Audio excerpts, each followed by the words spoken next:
but evil lurks in the hearts of men. The shadow knows.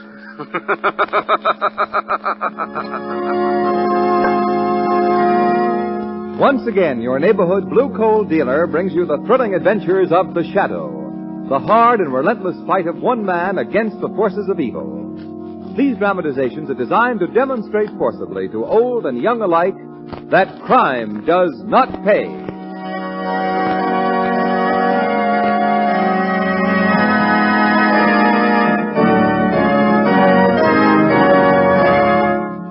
Friends, here's a very important way that you can help the war effort.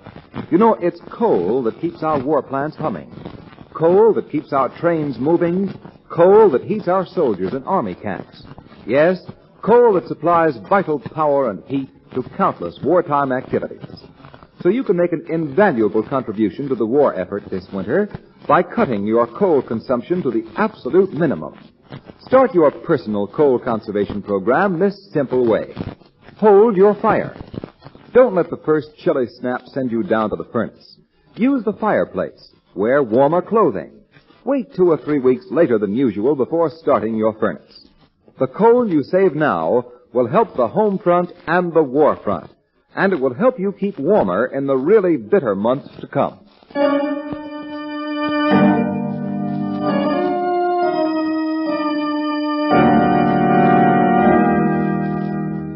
The Shadow, mysterious character who aids the forces of law and order, is in reality Lamont Cranston, wealthy young man about town. Several years ago in the Orient, Cranston learned a strange and mysterious secret, the hypnotic power to cloud men's minds so that they cannot see him. Cranston's friend and companion, the lovely Margo Lane, is the only person who knows to whom the voice of the invisible shadow belongs. Today's drama, The Gibbering Things.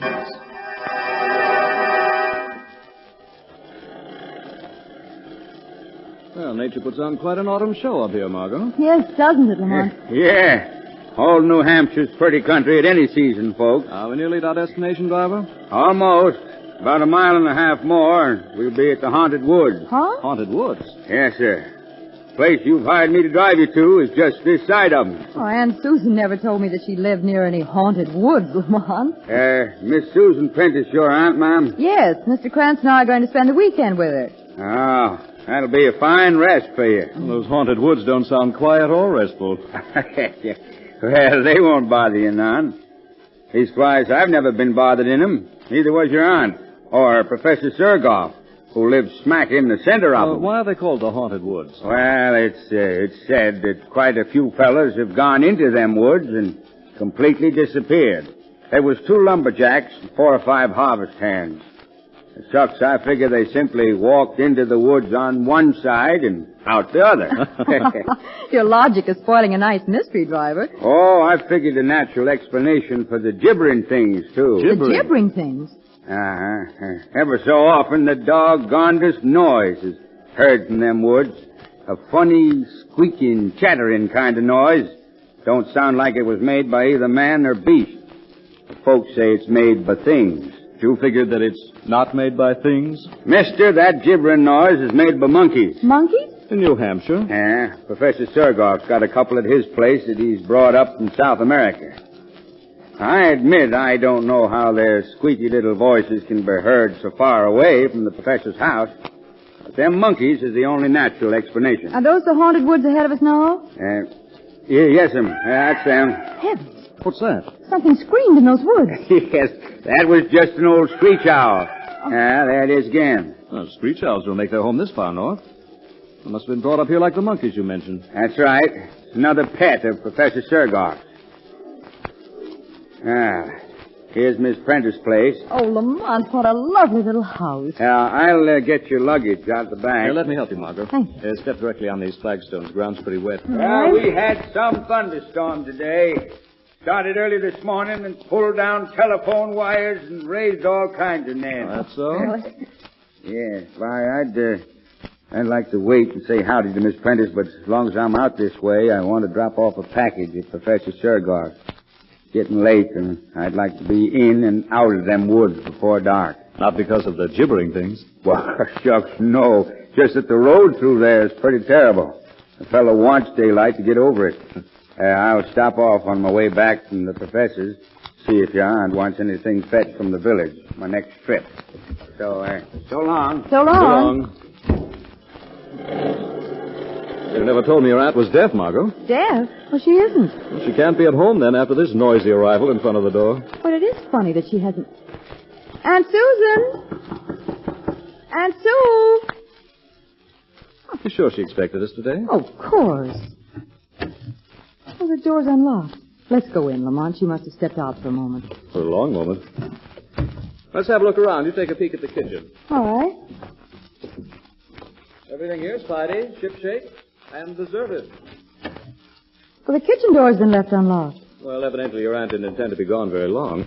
Well, what do you suppose has happened to her? Oh, chances are your aunt left here this morning to pay a brief call to some neighbors, and she was forced to stay there by the storm. I was beginning to think Aunt Sue had been swallowed by those gibbering things in the haunted woods. We have Mr. DeRima's assurance those gibbering things are vastly overrated. What's that? Oh, listen. It's the gibbering from those woods. It's from deep in the woods. Doesn't sound like the chattering of any monkey that I've ever heard. Lamont! Could that be the screech owl again? That cry sounded human. It's like a scream of mortal terror.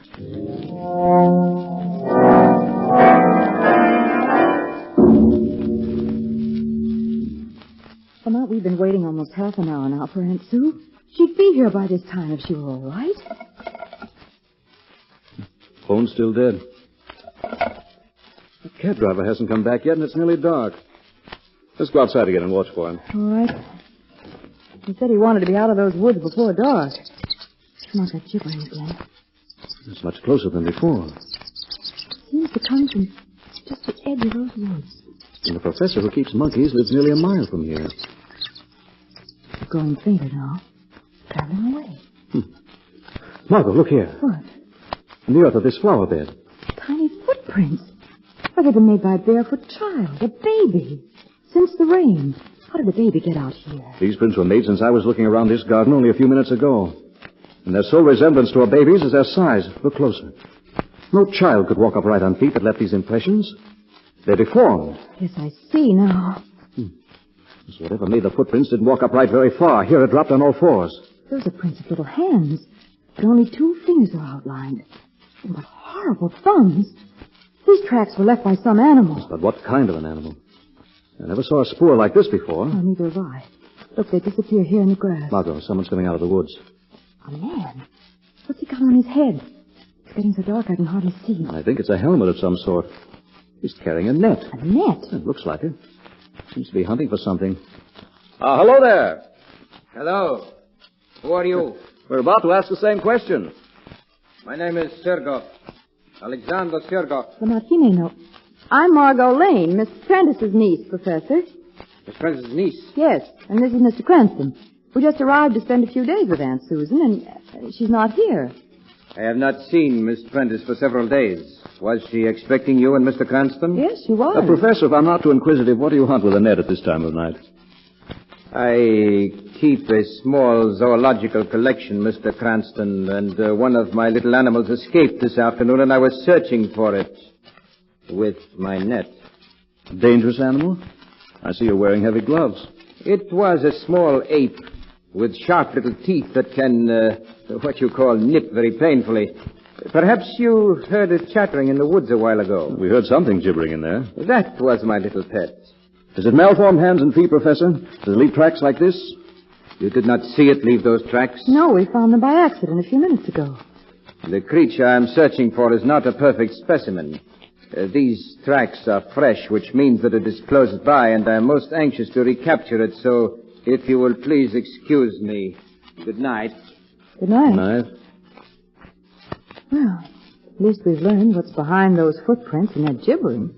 I'm still wondering if that was a screech owl we heard soon after Doremus left his house. What for, Lamont? I'm going to get a gun and flashlight out of my bag and do a little hunting of my own in these woods. But... where's the light switch? Here. Oh, thanks. Lamont, they're gibbering again. It's just outside the house. We know it's only a crippled ape that... Margo, what? That face at the window. Where? It's gone now. but it was pressed close against the glass. It had no features, Lamont, except eyes, and a toothless mouth. It was the face of the gibbering thing.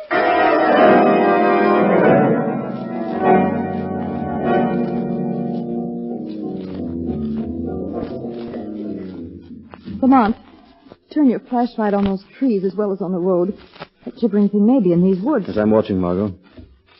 There's only one set of tire tracks in this road, so Doremus traveled it only one way.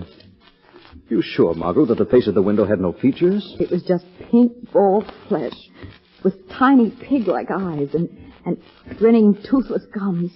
What could it have been? If you weren't having a nightmare, I don't know. Good Lord, look there. Doremus's cab turned on its side. Come on. There's Doremus. Oh! He's been thrown from his cab against that rock. His head's all crushed. Oh, Lamont. Strange. There's no blood around the wound. No blood. Someone or something has washed it absolutely clean. Look at his throat. Big bruise mark. His fall from the cab didn't do that. No. Looks as though some terrific suction had been applied by something like a giant leech. That thing with the toothless mouth. Lamont, you've got to find out what that gibbering monster is. It may have killed Aunt Sue as well as Doremus. Come on back to your aunt's house. After I see you locked safely inside, Professor Sergoff is going to receive a visit from the Shadow.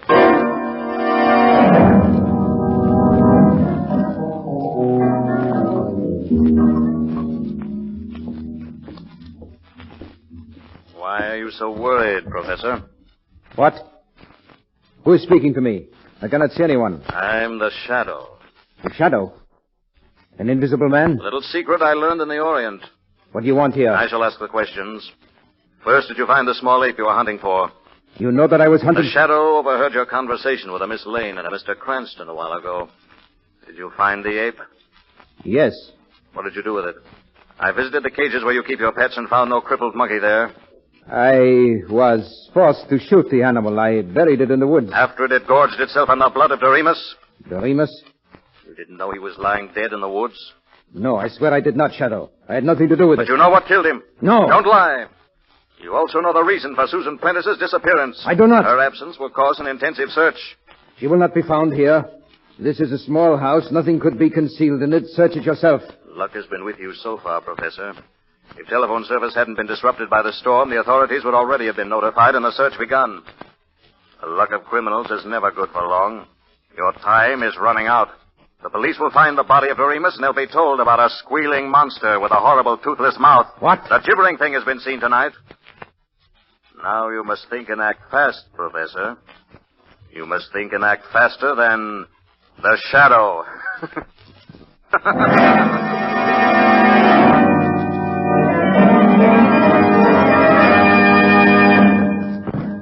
Friends, if you heat your home with coal, listen. Here's some important good news. Your friendly neighborhood blue coal dealer is happy to announce that he already has available, on a first-come, first-served basis, a small supply of automatic heat regulators to aid in the urgent coal conservation program. Now listen to what an automatic heat regulator does. It takes full charge of your furnace operation, giving you a constant, even temperature day and night. It eliminates those wide swings in temperature when it's always too hot or too cold. It saves you those incessant trips to the basement when you try to control the temperature yourself. It helps protect your family against winter colds, which many doctors agree result from overheating or unstable temperatures.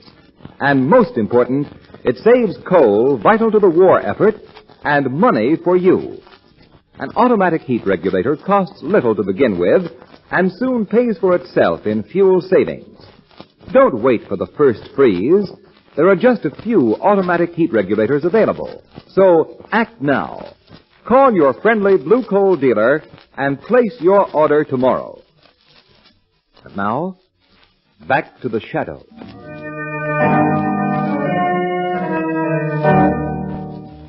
Lamont, did Professor Sergoff tell you anything when you visited him as a Shadow? I didn't expect him to, Margo. The Shadow's purpose was to force Sergoff into some revealing action. I'm confident that he'll make that action before morning, but I'm taking no chances.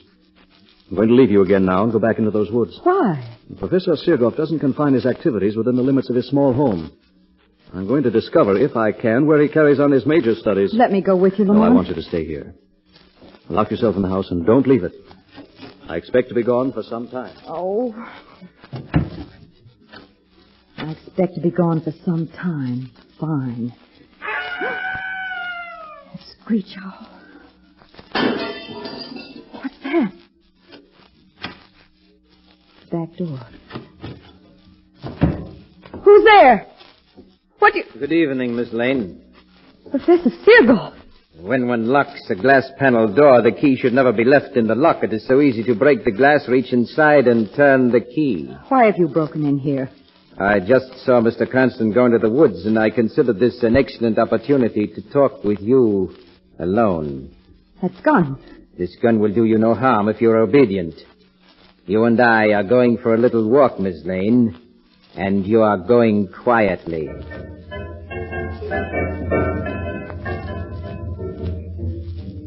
Where are you taking me through these woods? You'll soon learn. Here's our stopping place. There's nothing here but trees and that big rock. Yes, watch that rock.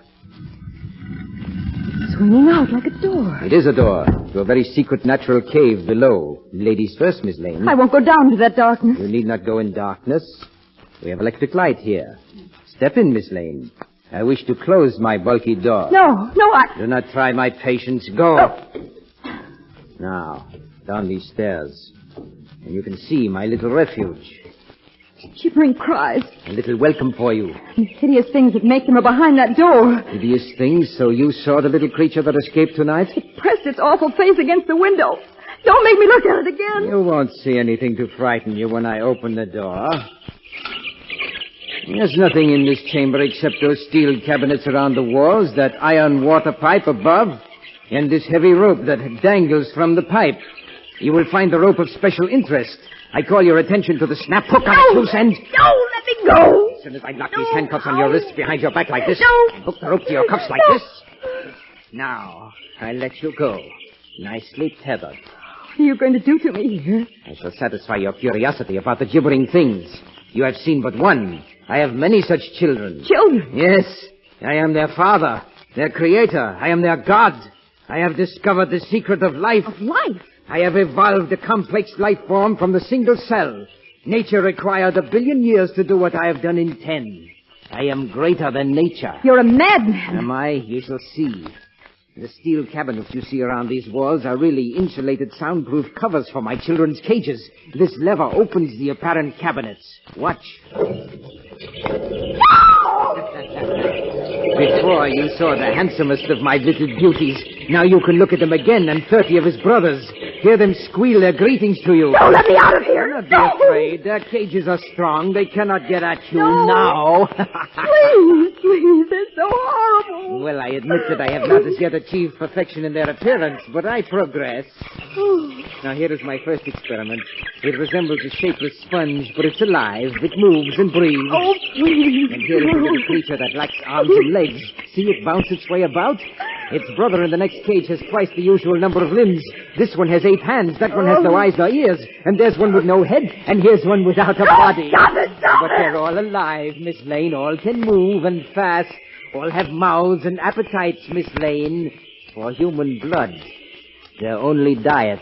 Human blood. Yes, I keep human cows, Miss Lane, and you ought to become a human cow and feed my children. Oh, no. That is why you're tethered here. This chamber is their dining room. I shall pull a lever that opens their cages as I go out this door to safety. They're very greedy, but I will not let them drink too much of your blood, Miss Lane, for now you're a cow and valuable to me. I leave you now to pull the lever. Ah! My throat! You feel the shadow's hands upon you, Sergoff. The shadow! Oh. The shadow is a man would like to close his fingers tight about your neck.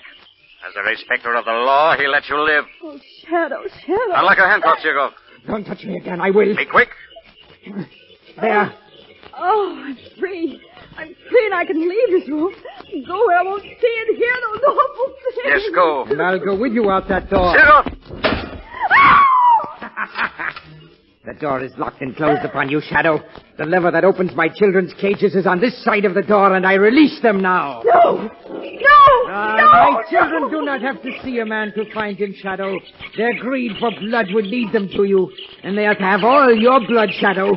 You will be dead before this door is opened. Dead!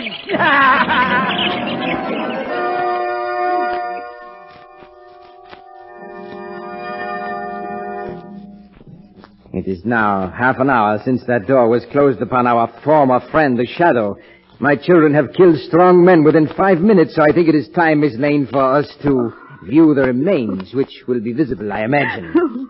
But first I shall reunite you with your aunt. You're my aunt here? Yes, unfortunately escaped and told me of her intention to notify the authorities. I was forced to add her to my herd of cows. That herd includes the itinerant lumberjacks and harvest hands who have disappeared in the haunted woods. When fools hear their screams of pain, they think they hear my little screech owl. There's no word that gets you. Before I can safely view the dead body of the Shadow, my children must be returned to their cages. And my cows take care of that. Your aunt's stall is behind this door. Aunt Sue!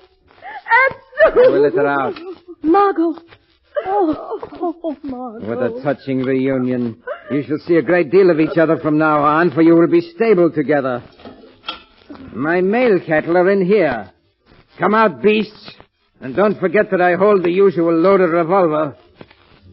Oh, poor men. Yes, my male cattle aren't as healthy-looking as you and your aunt, Miss Lane, but they have been here a long time. They're walking skeletons. They still manufacture blood. That's all that matters. Fall in line, beasts. You with them, female cattle. No. Fall in line. Oh, come, Margo, come. There's nothing we can do. You're learning fast, Miss Prentice. Now march, all of you, to the feeding room. You ought to have an easy time tonight. My children have been fed and well. You need only pick them up and return them to their cages. Pick up those things? Yes, Miss Lane, and tenderly. Unlock the door. Go in and do as I've told you. Now, you see how tame my cattle are, Miss Lane? You will soon be like them. Hurry in there. Get my pets behind their bars. I'm anxious to come in and pay my last respects. Your children are in their cages, Master. Now we shall see. I thought the Shadow would be visible in death. His mental power is gone, but I do not see him. Can you feel him, Sergoff? Shadow! Yes, I'm not an easy victim, Sergoff. Pick up that gun he dropped, Miss Lane. Something we cannot see has got him. Give Sergoff to us. Be back, you men. I know how you must hate this devil, but I promise you he'll get justice. Now, everyone leave this room. Everyone but Sergoff. Everyone but me. You're going to be left alone here. Alone as you've left the others. No. Do not put those handcuffs on me. Oh, yes. Locked behind your back. Now. No, not that tether rope. Do not hook me to that. The way you fastened others. Yes, we can do to him what he's Get out of this room, you men. We're leaving Professor Sergoff with his children. We'll turn the vampires loose on him. No, do not open those cages. Do not turn them loose on me. Please, Shadow, please. You're safe, Sergoff. The cages won't be opened. Did you say, Shadow, that those cages won't be opened? That Sergoff is safe? He's safe from those things he created. That room will be Sergoff's prison until the police arrive to take him to another. Police? Prison. Shadow, you promised us that devil would get justice. He will. But the law must fix his punishment. We've been Sergoff's slaves. His cattle. Those things he made have fastened on our flesh. They drank our blood. We want no police. We want no law. We want no law. They have no punishment to fit that devil's crime. We'll attend to Sergoff. And we are. You men have suffered here, but you're civilized men. You must abide by rules of order, not by instincts of revenge. We're no longer men. We're cattle. Sergoff has made us beasts. And there are many of us, Shadow. You are only one. Keep away from that door. We didn't want to open the door, Shadow. We only wanted to lock it. And we have locked it. We have the key. Pull the lever that opens those cages. No. You're too late, Shadow. Listen. Sergoff's children move fast. They've already reached their father. We've given Sergoff the justice he deserves.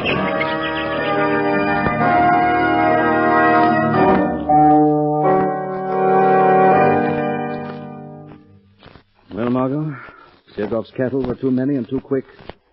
But Sergoff won't put the state to any expense. Your aunt's safe in her home again. And his children... Those men just trampled them after you finally forced that door. And I'm not sorry things happened as they did. Sergoff was going to turn those gibbering things loose on me. Well, he did turn them loose on the Shadow. Lamont, you haven't told me why the Shadow wasn't killed by those monsters. Well, Sergoff made a serious mistake. When he left other victims in that room, their hands had been secured behind their backs and fastened to the tether rope. The Shadow was free. One end of the tether rope was attached to an iron pipe near the ceiling. Well, he took a moment to loop the other end with its heavy hook over the pipe and fasten it. And seated in that swing, the Shadow was well above the reach of the little vampires. Oh, when you were locked in that room, I was sure it meant your death. One can never be sure of anything, Margo. You know, when I was invited to your Aunt Susan's, as I recall, I promised myself a quiet, restful weekend. Yes, I remember.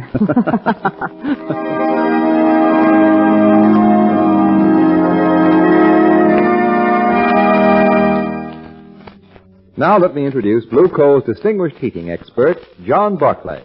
Thank you, Ken Roberts, and good evening, friends. I'm glad to be back with you again. And this year, with fuel so vitally needed for the war effort, I hope to bring you special information that will help you to heat your home more efficiently and economically. Thousands of tons of coal can be conserved if everyone will give special thought to the efficient operation of their furnace. Operating a heating plant efficiently is easy. And if you will follow a few simple suggestions, you can not only save considerable fuel, but your home will be healthfully heated as well. A clean furnace is number one on the list of important things that will result in conserving fuel. So put your heating plant in good working order. It's easy to clean a furnace. For tools, all you need to do a good job is an inexpensive wire brush and a scraper. You can get these at any hardware store. Buy a small can of asbestos furnace cement. Have all soot and fly ash. Use the asbestos cement to seal up leaks around the smoke pipe where it enters into the chimney. Make sure that the dampers are in good working order and that all furnace doors fit tightly. Remember, a clean furnace conserves coal, gives you more heat for the fuel you burn, and will keep your family warm and healthful all winter long. I thank you.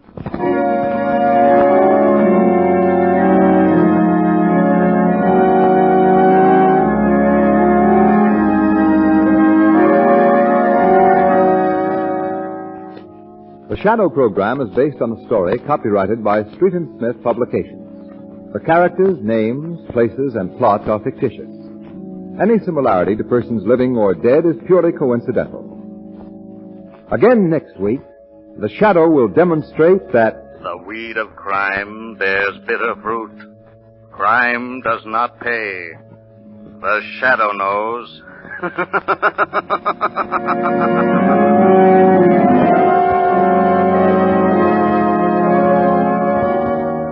Next week, same time, same station, your friendly Blue Coal dealer brings you another strange and thrilling adventure in the Shadow's daring battle against the forces of evil. Be sure to listen. This is Ken Roberts saying keep the home fires burning with Blue Coal.